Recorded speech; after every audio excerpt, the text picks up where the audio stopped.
Hello， 大家好，歡迎收睇 Max Online Channel 成 Kimi 前進未來，我係大家嘅投資夥伴 Kimi 啊，定期會同大家分享一啲市場熱話、賺錢機會。喺今日影片開始之前啊，有個超正嘅優惠要話俾大家知啊！依家係 Max Online Go 現貨黃金交易平台開戶，即享 0.15 極窄買賣差價。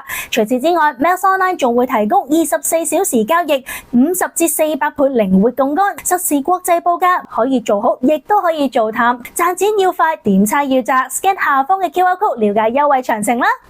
大多數嘅投資者咧，只係關心點樣可以賺多啲錢啦，但係就忽略咗一個殘酷嘅現實啦。要長期投資獲利咧，其實有80%咧係取決於風險管理，而唔係選股嘅能力啊。2008年嘅金融海嘯啦，仲有2020年嘅疫情崩盤啦，歷史咧都不斷證明啊，冇風險管理嘅投資咧係非常之危險噶。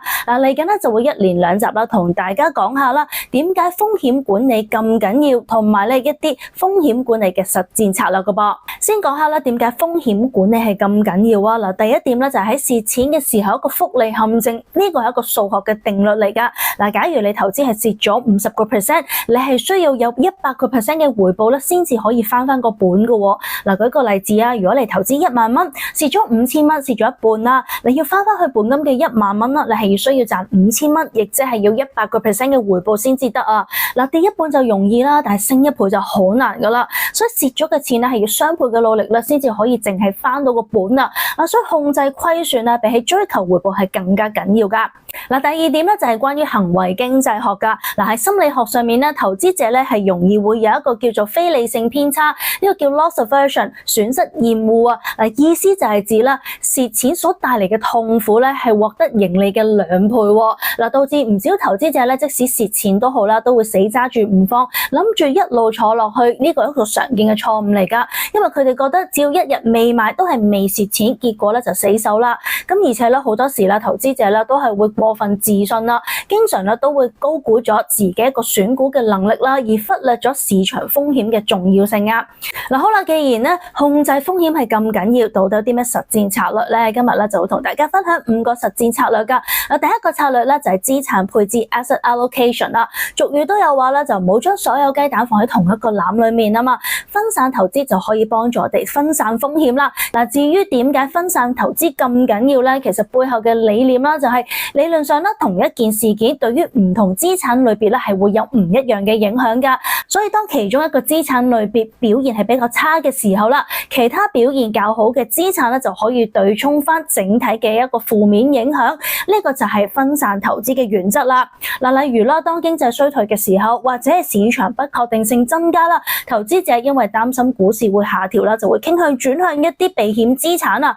資金咧就會從股市流入好似黃金、貨幣或者係一啲咧高信度評級嘅一啲國債去到避險啦。而呢種避險需求咧就會導致避險資產嘅價格推高，例如金價上漲啦，債券價格上升。而債券價格上升嘅同時咧，亦都會導致債券利率下降噶噃。所以如果你本身嘅投資組合啦，淨係得股票嘅話咧，風險就會過度集中啦。但係如果你嘅資產組合除咗股票之外，亦都有債券或者係其他避險資產咧，就可以幫助分散風險咯。至於實質可以點樣透過資產配置去到控制風險啦，大家都可以參考下以下呢個原則。第一就係股票同埋債券嘅比例啊。股票咧屬於咧風險相對較高嘅投資產品啦，所以年紀輕嘅時候啦，都可以將多啲嘅資金投入股票嗰度去賺取較高嘅潛在回報啊。但係當年紀越嚟越大嘅時候啦，股票嘅佔比咧就應該要相對減少啦。大家都可以參考下以下呢一個比例啊，可以按照年齡去到調整啊。例如30歲嘅時候啦，就可以採用70% 股票再加30% 嘅債券，到40歲嘅時候啦，股票嘅比例可以減少，60% 係股票，40% 嘅債券啦。而去到70歲嘅時候啦，股票就應該佔更加少，例如好似30% 嘅股票，70% 嘅債券啦。除咗債券同埋股票嘅比例之外啦，股票嘅行業種類咧都應該要分散，避免過度集中啦。例如咧，避免單一嘅行業超過20%，例如好似金融啊、科技或者消費類咁。另外大家都可以留意翻個別行業嘅一個屬性啊，例如咧非必需性嘅消費類股份咧就較受經濟週期所影響啊，而公用股咧就屬於民生必需嘅，咁所以受經濟週期嘅影響就較少，屬於防守型啊。所以喺行業上都可以做到一個分散投資。呢個都會再喺另一條影片嗰度詳細同大家講下噶。